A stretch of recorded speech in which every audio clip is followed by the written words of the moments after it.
Assalamualaikum warahmatullahi wabarakatuh. Di kesempatan kali ini kita akan membahas materi mengenai uang. Pengertian uang. Pada zaman dahulu, untuk memenuhi kebutuhannya, manusia melakukan pertukaran dengan cara barter, yaitu barang ditukarkan dengan barang lain. Misalnya, seseorang menukarkan 1 kilogram ikan dengan 1 kilogram beras. Pertukaran secara barter dapat dilakukan jika ada kebutuhan yang timbul secara bersama-sama. Hal ini tentu saja sulit untuk dilakukan, karena seseorang harus menemukan orang yang membutuhkan barang miliknya dan orang tersebut memiliki barang yang dibutuhkan oleh orang yang pertama. Untuk mengatasi kesulitan tersebut, orang mulai beralih menggunakan alat yang lebih praktis, yaitu uang. Uang adalah benda yang disepakati oleh masyarakat luas sebagai alat perantara untuk mengadakan pertukaran atau perdagangan. Agar uang dapat diterima di masyarakat, maka uang harus memenuhi beberapa syarat. Yang pertama, nilainya tidak mengalami perubahan dari waktu ke waktu. Yang kedua, mudah dibawa. Yang ketiga, mudah disimpan tanpa mengurangi nilainya. Yang keempat, tahan lama. Yang kelima, jumlahnya terbatas atau tidak berlebih-lebihan. Dan yang keenam, terdiri atas berbagai nilai nominal. Selanjutnya, fungsi uang. Fungsi uang terdiri atas fungsi asli dan fungsi turunan. Yang pertama kita bahas fungsi asli dari uang. Fungsi asli dari uang adalah yang pertama, uang sebagai alat tukar. Uang sebagai alat tukar mempermudah memperoleh barang yang diinginkan dengan cara menemukan orang yang memiliki barang tersebut dan menukarkannya dengan uang. Uang sebagai alat tukar akan menghemat waktu, tenaga, dan tukar-menukar pun menjadi lebih sederhana. Yang kedua, uang sebagai satuan hitung. Satuan hitung yang dimaksud adalah satuan ukuran yang menentukan besarnya nilai dari berbagai jenis barang. Adanya uang, nilai barang akan mudah ditentukan. Misalnya, harga satu pensil adalah 2.000.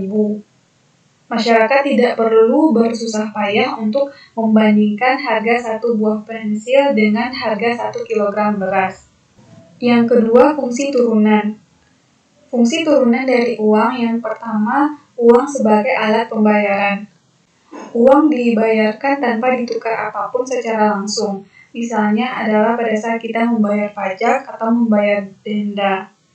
Yang kedua, uang sebagai penunjuk harga. Suatu barang dengan barang lain mempunyai harga yang berbeda.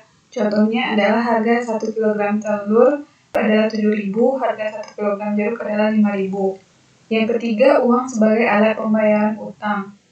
Uang sebagai alat pembayaran utang menyatakan besarnya utang dan dapat digunakan untuk melunasi utang tersebut secara tepat. Yang keempat, uang sebagai alat penimbun kekayaan. Menyimpan kekayaan dalam bentuk uang mempunyai kelebihan, yaitu dapat menggunakannya setiap saat apabila ada keperluan mendadak. Manfaat dengan adanya uang adalah yang pertama, mempermudah untuk memperoleh dan memilih barang dan jasa yang diinginkan. Yang kedua, mempermudah dalam menentukan nilai atau harga dari barang dan jasa. Yang ketiga, memperlancar proses perdagangan secara luas. Yang keempat, digunakan sebagai tempat menimbun kekayaan. Yang ketiga, jenis uang. Jenis uang dikelompokkan menjadi beberapa kelompok. Yang pertama, berdasarkan bahan pembuatnya, uang terbagi atas dua, yaitu uang logam dan uang kertas. Uang logam adalah uang yang terbuat dari logam, emas, perak, atau bahan lainnya yang biasanya memiliki nilai nominal yang kecil. Di Indonesia, nominal uang logam diantaranya adalah pecahan Rp500 dan Rp1.000. Yang kedua, uang kertas. Uang kertas yaitu uang yang bahannya terbuat dari kertas yang berkualitas tinggi, tidak mudah robek atau luntur, dan tahan air. Biasanya mempunyai nilai nominal yang lebih besar. Di Indonesia, beberapa pecahan diantaranya adalah pecahan Rp50.000 dan Rp100.000. Yang kedua, berdasarkan nilai. Jenis uang berdasarkan nilainya dapat dilihat dari nilai intrinsiknya atau bahan uang atau nilai nominalnya, nilai yang terdapat dalam uang. Yang pertama adalah full body money atau bernilai penuh, yaitu uang yang nilai intrinsiknya atau bahan uangnya sama dengan nilai nominalnya atau nilai yang terdapat dalam uang tersebut. Contohnya adalah uang logam yang terbuat dari emas, maka nilai emas tersebut sama dengan nilai nominal dari uang tersebut. Yang kedua, representatif full-bodied money atau tidak bernilai penuh. Uang jenis ini memiliki nilai intrinsik atau bahan uang yang lebih kecil dari nominalnya atau nilai yang terdapat dalam uangnya. Uang jenis ini sering disebut sebagai uang bertanda atau token money, uang yang terbuat dari kertas. Yang ketiga, berdasarkan lembaga yang menerbitkannya. Maka uang terdiri atas dua. Yang pertama, uang kartal. Adalah uang yang diterbitkan oleh bank sentral, digunakan oleh seluruh masyarakat. Bentuk uang kartal adalah uang kertas dan uang logam. Yang kedua, uang giral. Uang giral adalah uang yang diterbitkan oleh bank umum. Bentuk uang giral seperti cek, biljet giro, dan lain-lain. Perbedaan antara uang kartal dan uang giral dapat dilihat pada tabel. Yang pertama, uang kartal berlaku dan digunakan di seluruh lapisan masyarakat, sedangkan uang giral berlaku dan hanya digunakan di kalangan masyarakat tertentu saja. Yang kedua, uang kartal nominalnya sudah tertera dan terbatas, sedangkan uang giral nominal harus ditulis lebih dahulu sesuai dengan kebutuhan dan nominalnya tidak terbatas. Yang ketiga, uang kartal dijamin oleh pemerintah, sedangkan uang giral hanya dijamin oleh bank yang mengeluarkannya saja. Yang keempat, uang kartal ada kepastian pembayaran seperti yang tertera dalam nominal uang, sedangkan uang giral belum ada kepastian pembayaran termasuk dari beberapa hal, termasuk dari lembaga yang mengeluarkannya. Sedangkan berdasarkan kawasan, uang terdiri atas tiga. Yang pertama, uang lokal, yaitu uang yang berlaku di suatu negara tertentu. Misalnya di Indonesia adalah rupiah dan di Filipina adalah peso. Yang kedua, uang regional, merupakan uang yang berlaku di kawasan tertentu yang lebih luas dari uang lokal. Contohnya adalah di kawasan benua Eropa berlaku mata uang tunggal yaitu euro. Yang ketiga, uang internasional. Uang internasional adalah uang yang berlaku di seluruh dunia. Contohnya adalah US dollar sebagai standar pembayaran internasional. Yang keempat, teori nilai uang. Teori nilai uang terbagi atas 5 teori. Yang pertama adalah teori kuantitas. Teori kuantitas adalah perubahan nilai uang disebabkan oleh perubahan jumlah uang yang beredar. Semakin banyak uang yang beredar, maka harga barang semakin tinggi. Dalam teori kuantitas tidak memerhatikan faktor kecepatan peredaran uang. Teori ini dikemukakan oleh David Ricardo. Persamaan dari teori kuantitas adalah sebagai berikut. M sama dengan K dikali P, di mana M merupakan jumlah uang yang beredar, K merupakan konstanta, dan P adalah harga barang. Yang kedua, teori kuantitatif. Teori kuantitatif adalah nilai uang dipengaruhi oleh jumlah uang yang beredar, kecepatan peredaran uang, dan jumlah barang dan jasa yang diperdagangkan. Teori kuantitatif dikemukakan oleh Irving Fisher. Persamaan dari teori kuantitatif adalah M dikali V sama dengan P dikali T, di mana M merupakan jumlah uang yang beredar, V merupakan kecepatan peredaran uang, P adalah harga barang, dan T adalah jumlah barang yang diperdagangkan. Yang ketiga, teori pendapatan dikemukakan oleh J.M. Keynes sebagai penyempurna teori kuantitatif. Teori ini menyatakan bahwa terdapat 3 motif dalam memegang uang, yaitu motif transaksi, motif berjaga-jaga, dan motif spekulasi. Persamaan dari teori pendapatan adalah M dikali VY sama dengan PY dikali TY. di mana M merupakan jumlah uang yang beredar, VY merupakan kecepatan peredaran pendapatan uang, PY merupakan harga barang, dan TY merupakan jumlah barang. Hampir sama dengan teori kuantitatif. Yang keempat, cash and balance equation theory. Teori ini dikemukakan oleh D.H. Robertson. Teori ini pada dasarnya sama dengan teori kuantitas Irving Fisher. Persamaan teori Irving Fisher diubah menjadi M sama dengan K dikali P dikali T, di mana M adalah jumlah uang yang beredar, K merupakan lama rata-rata persediaan kas, P merupakan harga barang, dan T adalah jumlah barang yang diperdagangkan. Yang kelima, teori persediaan kas. Teori ini lebih memerhatikan hubungan antara jumlah uang dengan pendapatan nasional, sehingga teori ini disebut dengan teori persediaan kas. Persamaan teori persamaan kas adalah M sama dengan K dikali P dikali I.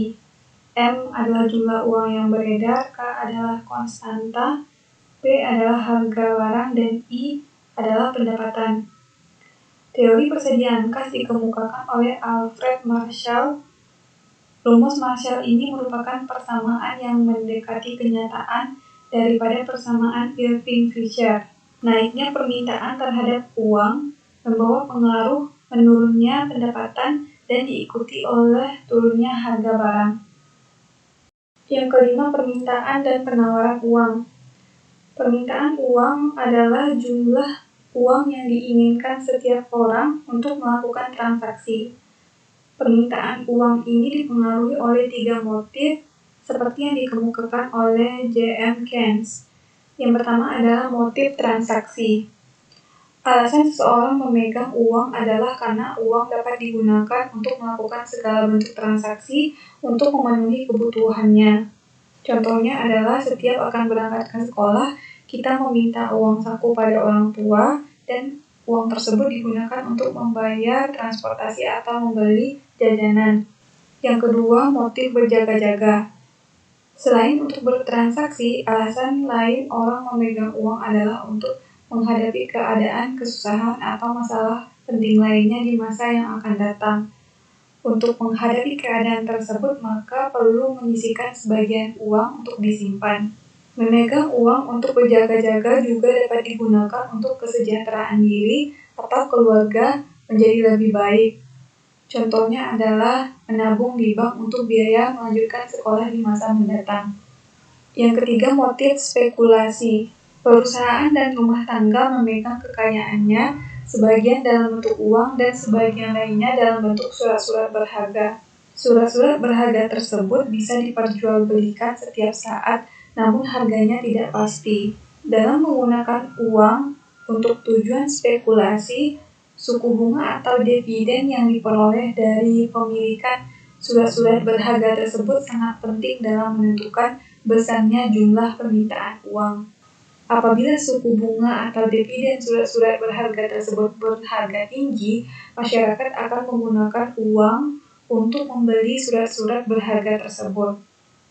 Namun, apabila suku bunga atau dividen rendah, maka masyarakat akan menggunakan uangnya daripada membeli surat-surat berharga.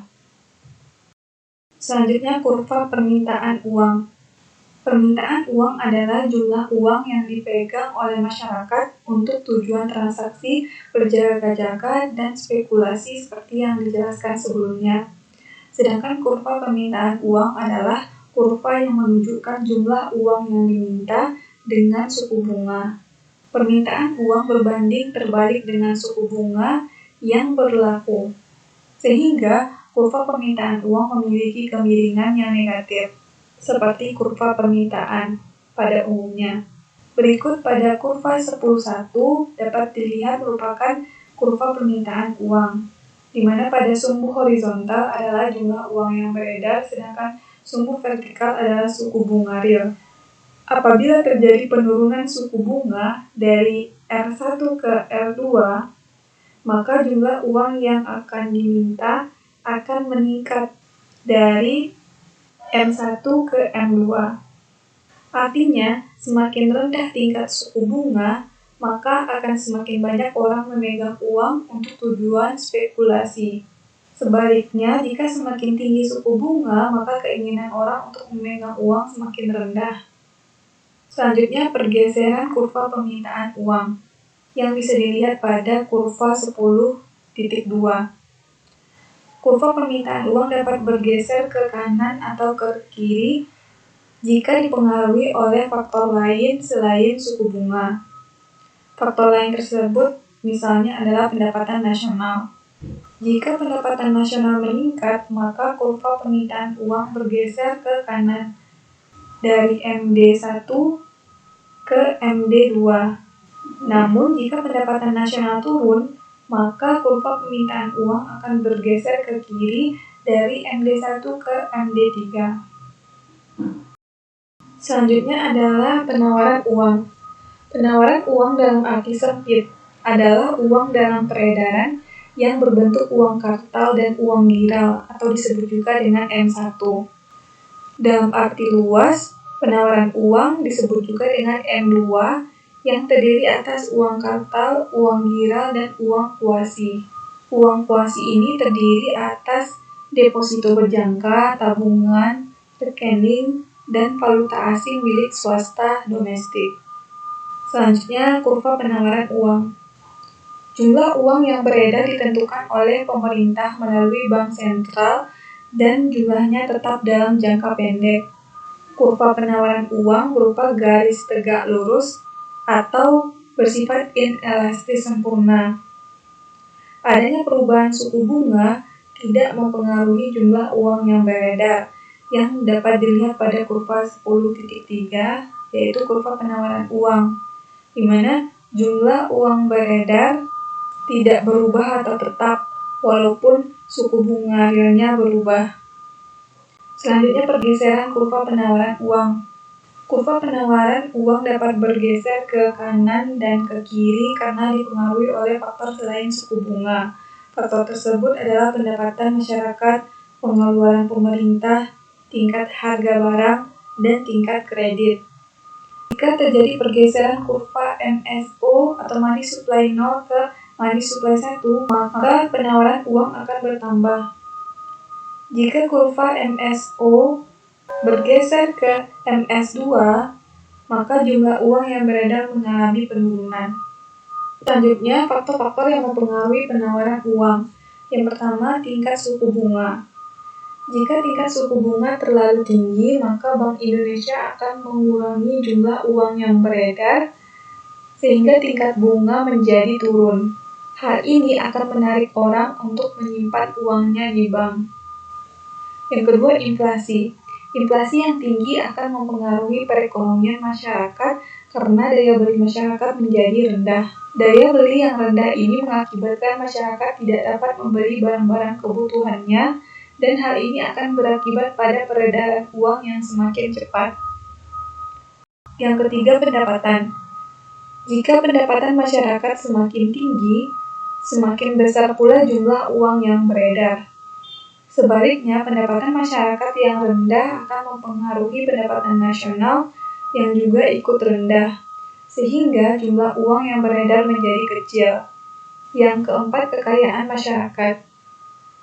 Apabila variasi kekayaan masyarakat sedikit, jumlah uang yang beredar dalam masyarakat semakin besar. Sebaliknya, bila masyarakat memiliki banyak bentuk kekayaan seperti tanah, tabungan, dan saham, maka jumlah uang yang beredar dalam masyarakat akan menurun. Yang kelima, nilai tukar rupiah. Pemerintah akan menurunkan jumlah rupiah yang beredar apabila nilai tukar rupiah menurun. Sesuai hukum keseimbangan permintaan dan penawaran, tingkat bunga akan naik sehingga rupiah juga ikut naik. Yang keenam, fasilitas kredit. Bila masyarakat suka akan penggunaan kredit, dengan sendirinya penggunaan uang tunai akan berkurang sehingga jumlah uang yang beredar menjadi sedikit. Sekian yang dapat disampaikan pada kesempatan kali ini. Semoga apa yang disampaikan bermanfaat. Assalamualaikum warahmatullahi wabarakatuh.